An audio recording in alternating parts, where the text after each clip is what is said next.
नमस्कार दोस्तों, स्वागत है आपका मेरे YouTube चैनल उद्देश्य यूपीपीएससी में। आज से हम डेली करंट अफेयर सीरीज शुरू कर रहे हैं। आज 1 जून है, उसके की हैपनिंग्स आज हम कवर करेंगे। ठीक है, और इसकी फर्दर नोटिफिकेशंस लेने के लिए आपको YouTube चैनल, मेरा जो YouTube चैनल है उसको आपको सब्सक्राइब करना होगा। तो प्लीज़ आप सब्सक्राइब कर दीजिए फॉर फर्दर नोटिफिकेशंस। तो चलिए शुरू करते हैं। So the very first thing is horticulture cluster development programme, CDP, जिसको शॉर्ट फॉर्म में कहते हैं सीडीपी। हमारे जो यूनियन मिनिस्टर हैं एग्रीकल्चर के, union minister of agriculture, he has launch, Shri Narendra Singh Tomar ji, he has launch cluster development programme CDP. ठीक है, it's a central sector programme और सेंटर के द्वारा मॉनिटरिंग होगी। इसमें हॉर्टिकल्चर, जिसको हिंदी में कहते हैं बागवानी, तो बागवानी के क्षेत्र में इसका अपना एक बहुत बड़ा मार्केट है और इंडिया जो है सेकंड लार्जेस्ट एक्सपोर्टर है इसका।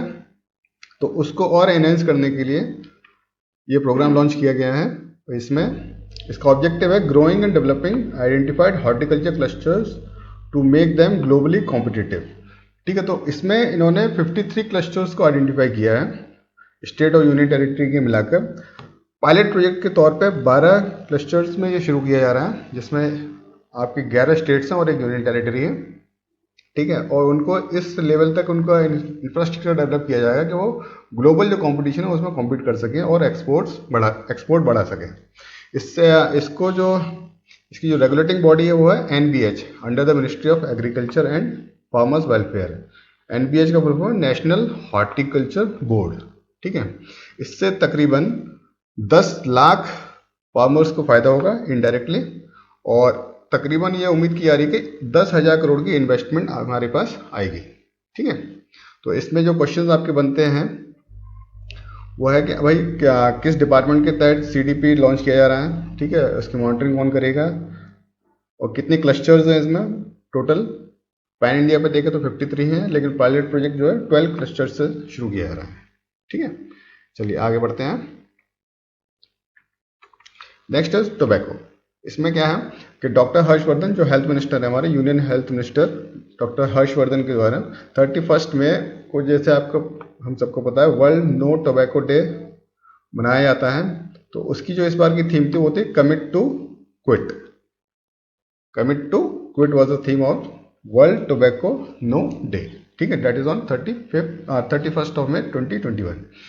तो इसमें 1.3 मिलियन के अराउंड डेथ होती है सालाना इंडिया में। तकरीबन पर डे के हिसाब से 3,500 लोग काल के ग्रास में चले जाते हैं, उनकी मौत हो जाती है just because of tobacco.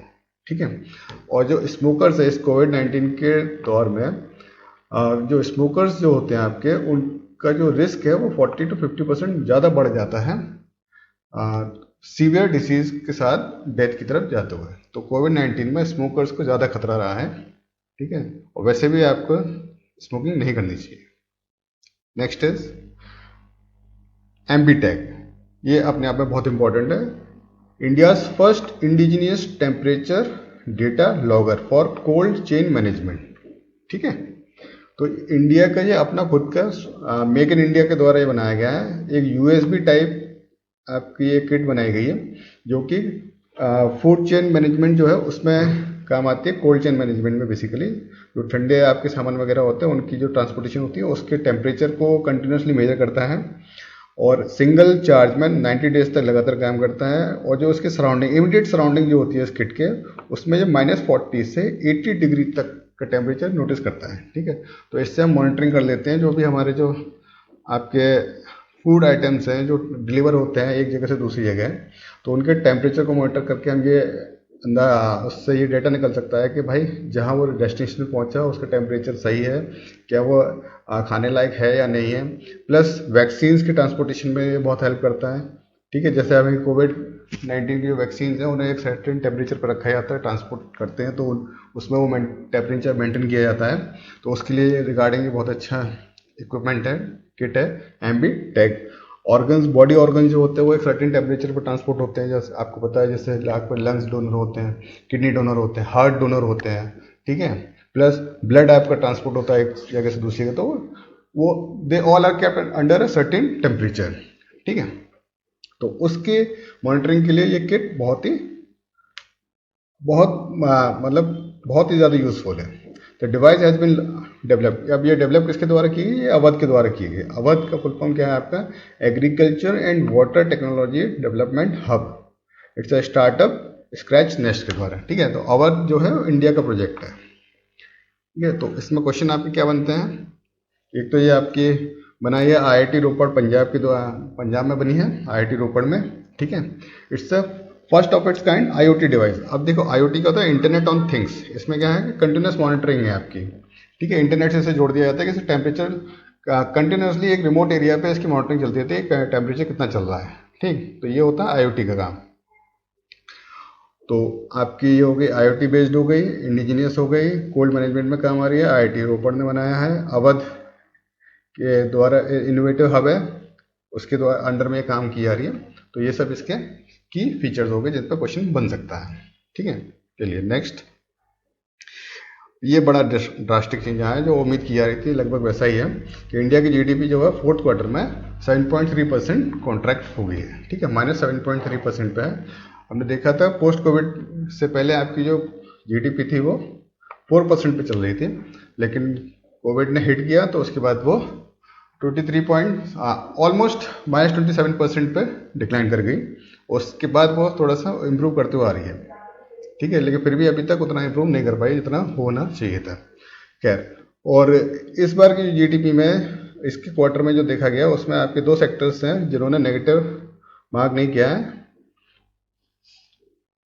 Agriculture, forestry and fishing, ये 3.6% के हिसाब से बढ़े हैं। Electricity, gas, water supply and other utility services वो 1.9% के हिसाब से ग्रो की हैं। बाकी जो सेक्टर्स हैं उन्होंने काफ़ी शार्प डिक्लाइन किया, जैसे ट्रेड है, होटल्स है, ट्रांसपोर्ट है, कम्युनिकेशन, ब्रॉडकास्टिंग रिलेटेड सर्विसेज हैं, इनमें -18.2% की डिक्लाइन आई है। मतलब इनके खरीद जो नहीं हुई है ज़्यादा।